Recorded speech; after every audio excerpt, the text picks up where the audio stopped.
அருமை தாய்மார்களே, உங்கள் அனைவரையும் கூனஞ்சேரி நாட்டாண்மை பஞ்சாயத்தார்கள் சார்பாகவும் இஸ்லாமிய இளைஞர் பேரவையின் சார்பாகவும் வருக வருகவென அன்போடு வரவேற்று அனைவரும் வாருங்கள், அறிவமுதம் பெருகுங்கள், இறைவனின் அருளை சொருகிற இந்த விழாவிலே கலந்து கொண்டு அல்லாஹ்வின் அருளை பெறுங்கள் என்று அன்போடு அழைத்து விடைபெறுகிறேன். அல்ஹம்துலில்லாஹி ரப்பில் ஆலமீன். அஸ்ஸலாமு அலைக்கும் வரஹ்மத்துல்லாஹி வபரகாத்துஹு. வரவேற்புரை நிகழ்த்திய அன்பு தம்பி கே. நிஜாஜன் அவர்களுக்கு நன்றியை தெரிவித்தவனாக கும்பகோணம் பெரிய பள்ளிவாசலுடைய தலையினம் மௌலானா மௌலவி அல்ஹாஜ் டி.எஸ். முகமது உலவி ஹஜ்ரத் அவர்களை கருத்துரை வழங்க அன்போடு அழைக்கின்றோம்.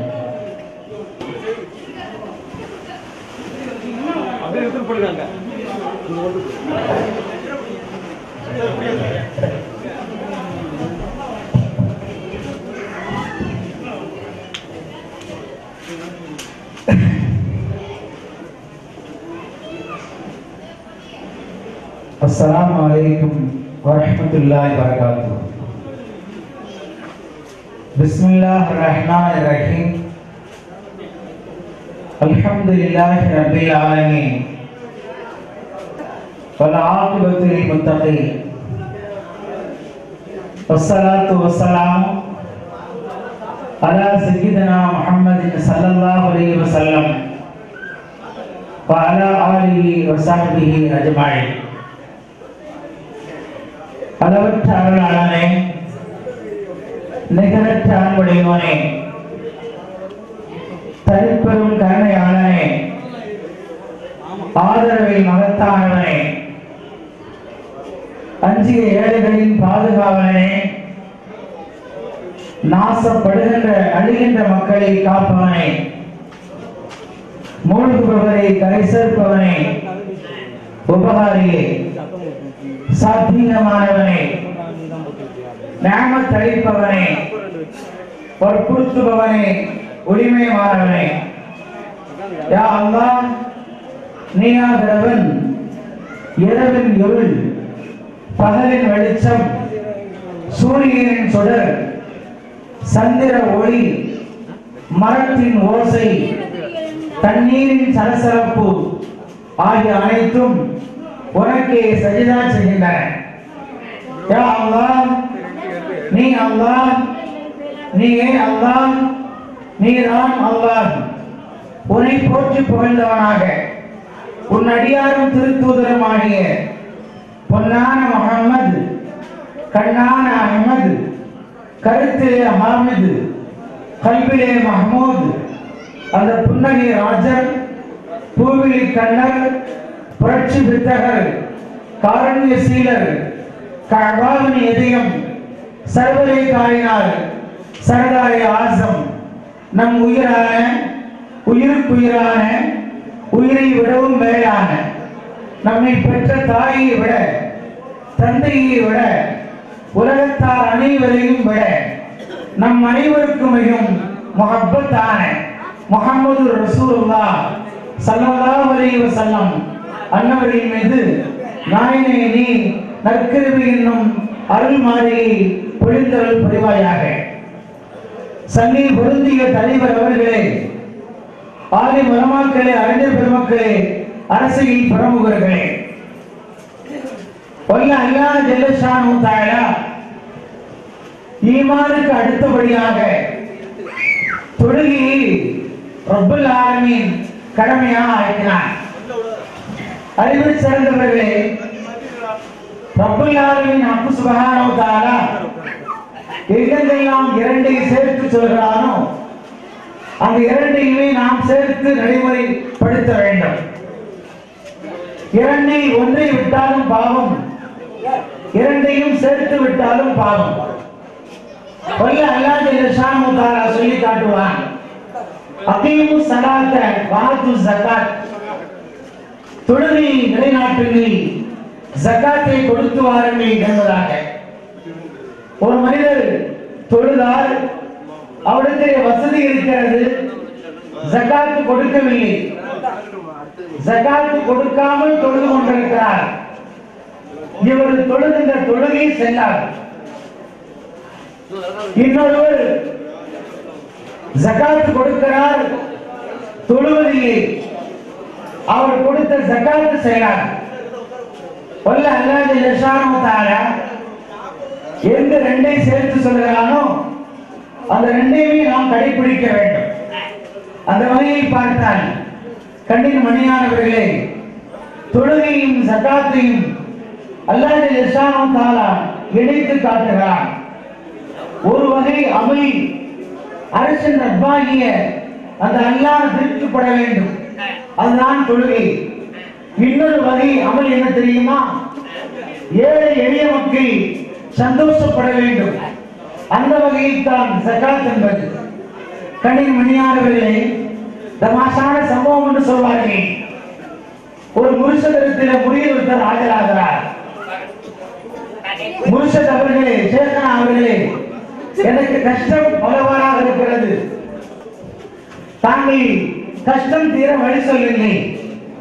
ஹதரத் சொன்னார்கள், பரவான தொழுகையை சேர்க்காமல் தினமும் 50 ரக்காத்து அதிகமான நஃபில் தொழுவார்கள் என்று சொன்னார்களாம்.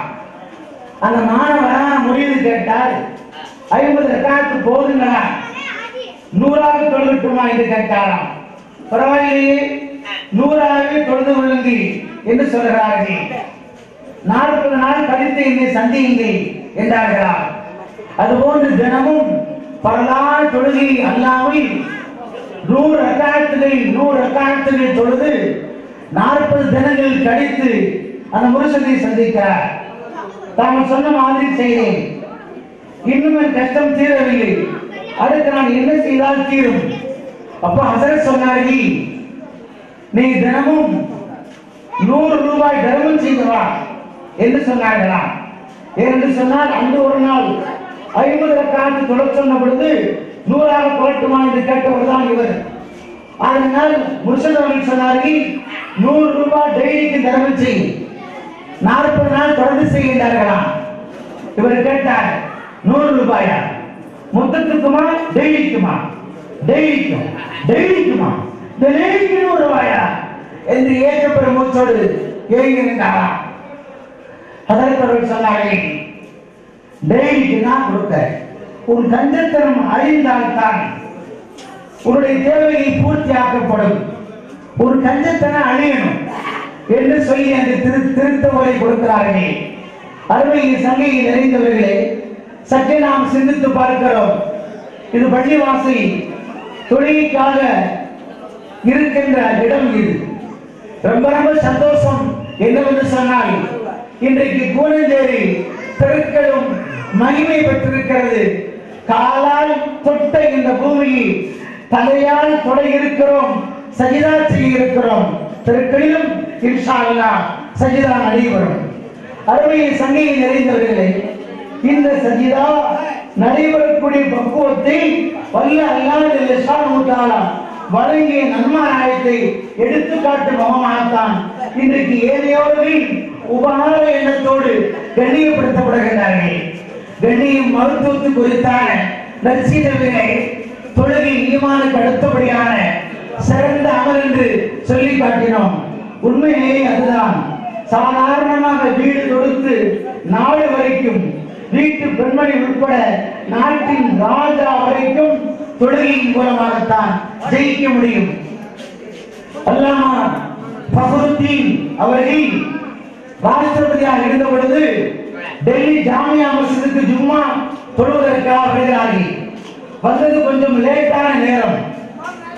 மஸ்ஜித் நிறைந்து, வெளிப்பள்ளி வாசலும் நிறைந்து, மக்கள் செருப்பு போடுகிற இடம் மட்டும், செருப்புகள் கிடக்கிற இடம் மட்டும் இருக்கிறது. அங்குள்ள ராஷ்டிரபதி பொறுப்புதாரிகள் சொன்னார்கள், தாங்கள் வருகையை தெரிவித்து விட்டால் இடம் கிடைக்கும், மஸ்ஜிதுக்கு உள்ளேயே சென்று தொழலாமே என்று சொன்ன பொழுதுதான், இது சட்டசபை அல்ல, பார்லிமெண்ட் அல்ல, நாங்கள் இருக்கின்ற ராஜ்பவனம் அல்ல, மாறாக இது உண்மையிலேயே அல்லாஹ்வுடைய இல்லம்.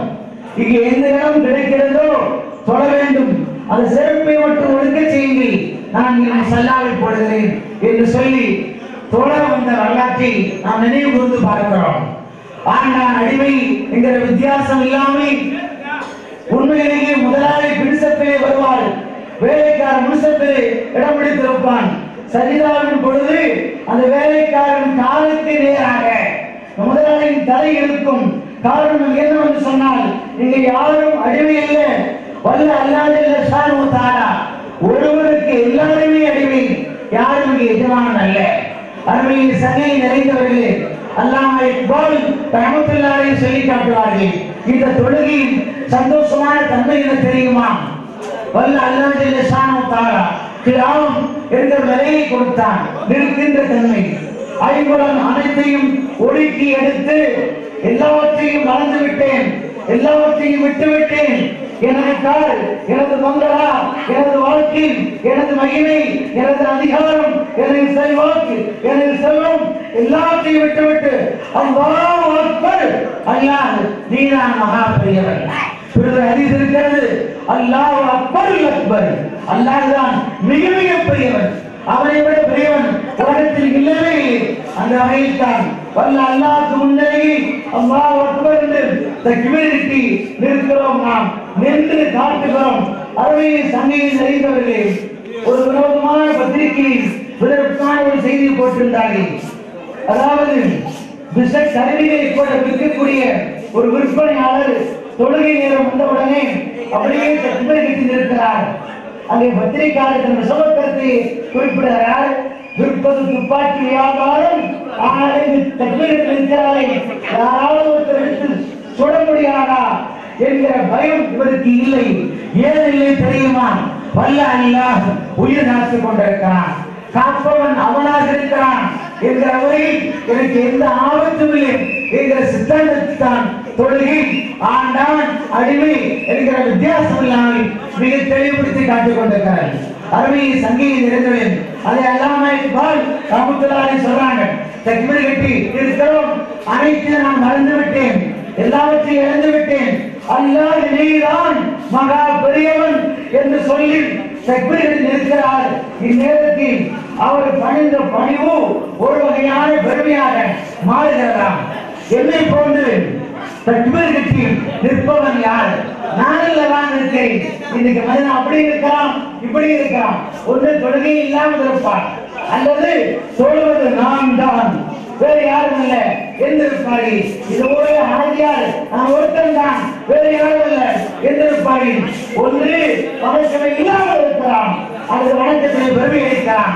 தானே நின்று தான் மட்டும் இருக்கிறேன் என்று போன்று கம்பீரமாக நிற்பவன் யாரும் இல்லை என்று எண்ணுகிற பொழுது அழைச்சி குடி உன் கர்வத்தை அடக்கு என்கிற வகையில் ருக்கு என்கிற அடக்கான் வந்துவிடுகிறது. அல்லாஹ் அக்பர், அல்லாஹ் நீ நான் பெரியவன், நான் பெரியவன் இல்லை என்று சொல்லி கம்பீரமாக நின்ற அந்த நிலையில் பணிந்து காட்டுகிறார். சுபஹான ரப்பில் அலீம் என்று அவனை புகழ்ந்து வருகிறார். திருமலைக்கு வருகிறார். திரும்பவும் அல்லாஹ்வுக்கு திருப்தி வரவில்லை. இல்லை, நீ குறைந்து பத்தாது, போ கீழே போ, எந்த மண்ணில் இருந்து படித்தேனோ அந்த மண்ணோட மண்ணாக உன்னை இணைத்து வா. தாழ்ந்த நிலை, அடிமட்டமான கடைசி அம்சம், அதன் உயிரின் செல்வம் எந்த அளவுக்கு தாழ்ந்து போக முடியுமோ அந்த அளவுக்கு தாழ்ந்து போய் மண்ணில் இருந்து படைத்த உன்னை மண்ணோட மண்ணாக, மண்ணை நெற்றி ஒண்ணி ஒட்டியவனாக சொல் அடியானே சுபஹான ரப்பில் அலா என்று சொல்லி உன்னை எனக்கு ரொம்ப பிடிக்கும், திரும்ப எழுப்பி விடுவேன், நிமிர்ந்து நில்லடா மகனே, நிமிர்ந்து நில், உன்னை போல ஆம்பளை செய்யும் யாரும் இல்லை, நிமிர்ந்து நில்லு என்று வல்ல அல்லாஹ் ஜல்ல ஷானஹு தஆலா ஒவ்வொரு ரக்காத்துகளின் மூலமாக, ஒவ்வொரு தொழுகையின் சாராம்சத்தின் மூலமாக அல்லாஹ் ஜல்ல ஷானஹு தஆலா குனிந்து பணிந்து வளைய செய்து நிமிர்ந்து நம்மை வாழச் செய்கிறான். சங்கை மகத்துவத்து குறித்தானே நிமிர்ந்து வாழச் செய்வதால் இந்த இஸ்லாம். நிமிர்ந்து செல்லுங்கள் தக்பீர் வழக்கம் என்று சொல்லுவாரே ஒரு கவிஞர். உண்மையிலேயே வல்ல அல்லாஹ் ஜல்ல ஷானஹு தஆலா நம்மை மூமின்களை நிமிர்ந்து வாழ வைக்கிறான். நிச்சயமாக அல்லாஹ்விடத்திலேயே கேட்டு அல்லாஹ்விடத்தில் உபகாரம் பெறக்கூடிய ஒரு சுபாவம் தொழுகைதான். இந்த தொழுகை முதல்ல வீட்டில் இருக்கணும். கண்ணியத்தை குறித்தானது வீட்டில் முதல்ல இல்லை. வீட்டில் சுப சுகூர் தொழுகைக்காக இந்த ஆட்சியார் அல்லது முத்தவர்கள் இந்த தொழுகைக்காக வருகிற பொழுது அவனுக்கு ஒரு உத்தரவு போடப்படுகிறது. சாவி எடுத்துக்கோங்க, கூட்டுங்க, தொழுதுட்டு உடனே வாங்க.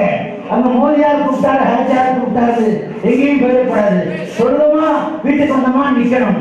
பால்காரர் வந்துருவாரு, கதவை திறக்க சங்கடம் ஆயிடும் என்று அம்மணியில் உத்தரவு போடுகிறார்கள். நாம் திருப்பி கேட்கிறோம், ஒரு பால்காரன் உன்னை எழுப்பலாம், அங்கே அவனுக்கு உரிமை இருக்கிறது. கட்டிய கணவன் அதுவும் தொழுகைக்காக எழுப்பக்கூடாதா? சிந்தித்து பார்க்க வேண்டியிருக்கிறது. அங்கு தொழுகை சாட்டேஜ் ஆகி சர்வஜனமாக அது இல்லாமல் போகக்கூடிய சூழ்நிலைக்கு நாம் இந்த இறப்பை நாம் தெரிவிக்க வேண்டியிருக்கிறது. உண்மையிலேயே தான் வாக்கில் தொழுகையின் மூலமாகத்தான் உயர்ந்த ஸ்தானத்தை அடைந்தார்கள். போர்க்காலத்திலும் தொழுதார்கள், வீட்டிலும் தொழுதார்கள். எல்லா இடங்களிலும் தொழுகைதான் அல்லாஹ் கொடுத்த உபகாரம். தொழுகையின் மூலமாகத்தான் அல்லாஹ்விடத்தை கேட்டுக்கொள்ள முடியுங்கிற நற்சுபாவத்தில் அருமனது சல்லாசமுடைய சகவாசத்தினால் உத்தம சகாபாக்கு நமக்கு கற்றுத் தந்தார்கள்.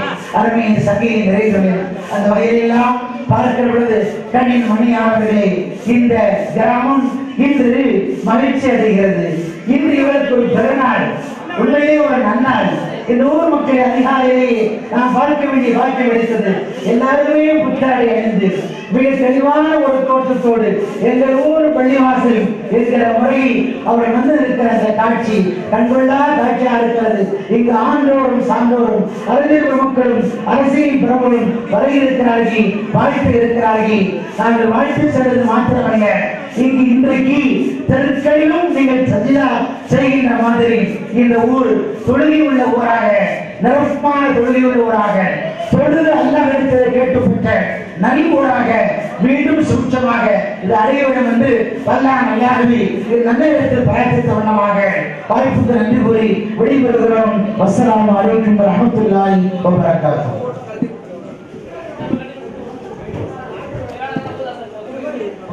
அற்புதமாக தொழுகையின் அவசியங்களை பற்றி எடுத்துரைத்து அமர்ந்திருக்கக்கூடிய நம்முடைய மரியாதைக்குரிய மௌலானா மௌலவி அப்துல்லாஹ் டிஎஸ்ஏ முகமது உலவி ஹஜ்ரத் அவர்களுக்கு நம்முடைய கட்டிட கமிட்டியினுடைய சய பொருளாளர் ஜனாப் ஏ அப்துல் சலாம் அவர்கள் கொண்டாடி போட்டு கௌரவிப்பார்கள்.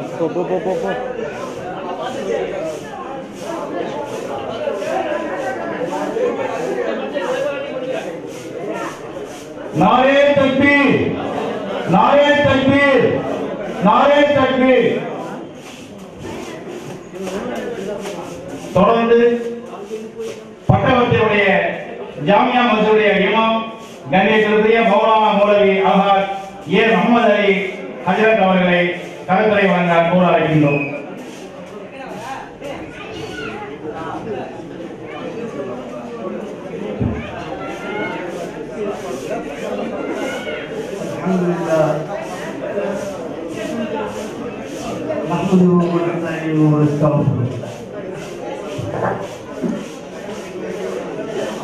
ونؤمن به ونتوكل عليه ونعوذ بالله من شرور انفسنا ومن سيئات اعمالنا.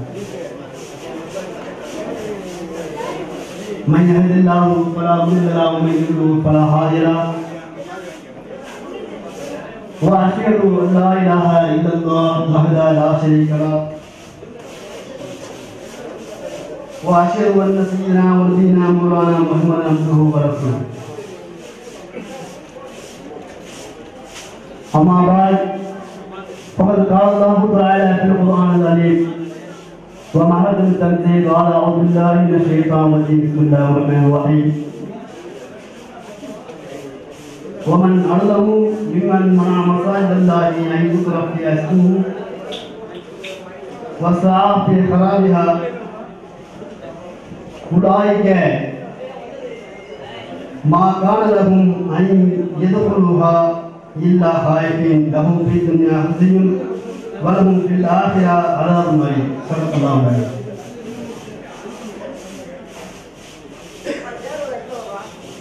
இந்த பூஞ்சேரி ஜாமியா மஸ்ஜித் பள்ளிவாசல் திறப்புகளாவதற்காக வேண்டி வருகின்ற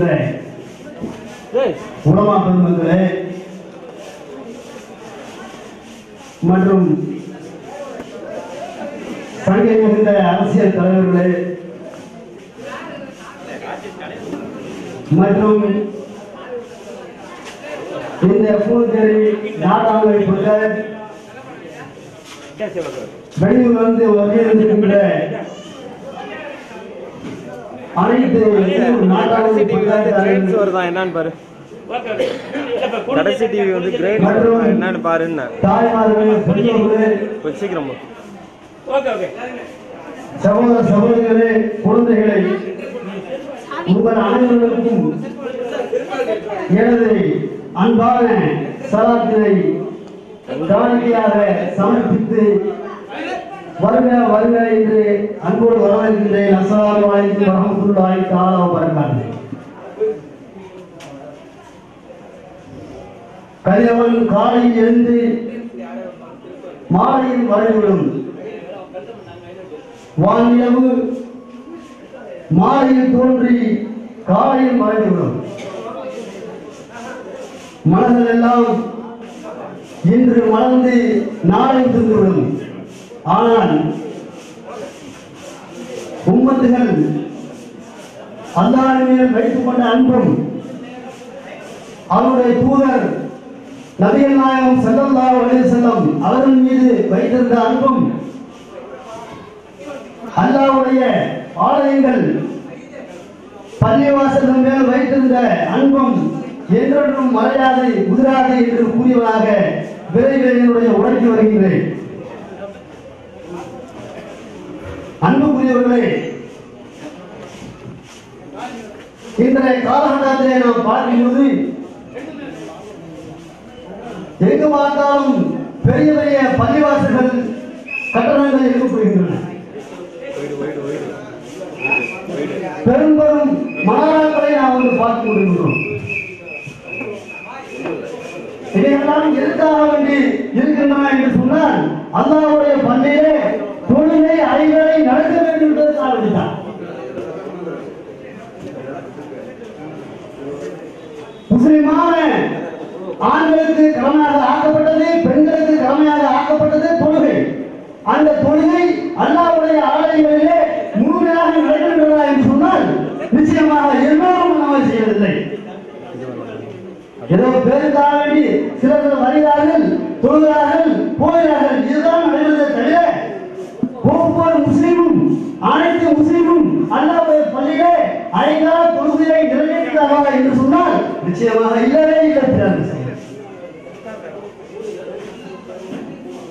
பேருக்காக இந்த பள்ளிவாசல்கள் பேருக்காக வேண்டியா இல்லை புகழுக்காக வேண்டியா இல்லை என்னுடைய பள்ளிவாசல் மனதாவை நாங்கள் பெருசாக கட்டிவிட்டோம் என்று சொல்லக்கூடிய ஒரு பெரும் ஒரு புரட்சிக்கா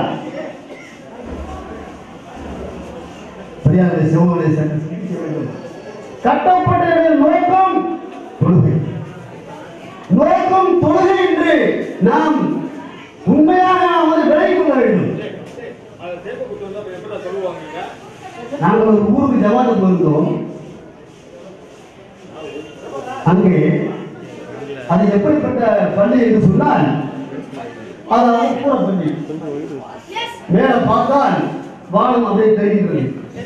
மழை பெய்தால் ஒழுங்கு. கோயில்களிலே தேங்காய்கள் மூட்டை மூட்டையாக இருக்கின்றது. இன்னொரு பக்கம் மாங்காய்கள் மூட்டை மூட்டையாக இருக்கின்றது. இன்னொரு பக்கம் சப்போட்டா பழம் வந்து மூட்டை மூட்டையாக இருக்கின்றது. அங்குள்ள நாட்டாளர்கள் இருந்தார்கள். எங்களை எல்லாம் பார்த்து அதற்கு துவா செய்யுங்க என்று கேட்டார்கள். நாங்கள் சொல்லுவோம் எதற்காக வேண்டிய அப்படின்னு. அவர்கள் சொன்னார்கள், இந்த பள்ளிவாசல் நாங்கள் புதிதாக கட்ட வேண்டும். இங்கே பாருங்கள், மாங்காய்கள், தேங்காய்கள், சப்போட்டா பழங்கள் எல்லாமே வந்து நனைந்து கொண்டிருக்கிறது. எங்களுக்கு மனசு ரொம்ப கவலையாக இருக்கின்றது. இந்த அந்த ஊரிலே பெரிய பள்ளிவாசல் கட்டுகிறார்கள், இந்த ஊரிலே பெரிய பள்ளிவாசல் கட்டுகிறார்கள். எங்களுடைய பணி மட்டும் இந்த மாதிரி இருக்கிறது என்பதாக அவர்கள் சொன்னார்கள். நான் கடைசியாக பார்த்தேன், இது வந்து தொழுகை பற்றி வந்து பேசுவாரா என்று பார்த்தேன். கடைசியாக அவர் தொழுகையை பற்றி பேசவை. அப்படியே சகோதரே, நான் எதற்காக எதற்காக சொல்கிறேன் என்று சொன்னால் அல்லாஹ்வுடைய பள்ளியிலே ஒரு மூலை ஓரத்திலே மாங்காயில் தேங்காயில் சப்போட்டா பழங்கள் இவைகளை வந்து கொட்டி வைப்பது தவறில்லை. அது ஒரு பக்கம் இருந்து போது நமக்கு என்ன அதை பரவாயில்லை. ஆனால் பள்ளிவாசலுடைய அந்த கட்டணம் எழுப்பப்பட்டவர்கள் நோக்கம் இந்த காரணமாக இருக்கிறார். எழுப்பப்பட்டவர்கள் நோக்கம் அங்கே தொழுக வேண்டும், தொழுகை நடைமுறை இருக்க வேண்டும். அதுதான் நோக்கம். சுப்ஹானல்லாஹ், அல்ஹம்துலில்லாஹ், அல்லாஹு அக்பர், லா இலாஹ இல்லல்லாஹ் என்று தஸ்பீஹ் சொல்லக்கூடிய ஒரு இடமாக ஆக்க வேண்டும். ஆனால் இன்றைய காலகட்டத்தை நாம் பார்க்கும் பொழுது பள்ளிவாசலிலே தேவையில்லாத சத்தங்கள், பேச்சுக்கள், பிரச்சனைகள், சண்டைகள், சச்சரவுகள், குழப்பங்கள் இவையெல்லாம் ஏற்பட்டுக் கொண்டிருக்கிறது. பள்ளிவாசலுக்காக இல்லையா?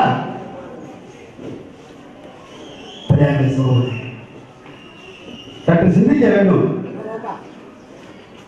நபிகள் நாயகம் ஸல்லல்லாஹு அலைஹி வஸல்லம் அவர்கள் மஸ்ஜித் நபவிக்கு போகிறார்கள். அதாவது மதீனா உள்ள பள்ளிவாசல், மதீனா நகரில் உள்ள பள்ளிவாசலுக்கு மஸ்ஜித் நபவி என்பதாக ஒரு பெயர். அந்த பள்ளிவாசலுக்கு நபிகள் நாயகம் ஸல்லல்லாஹு அலைஹி வஸல்லம் அவர்கள்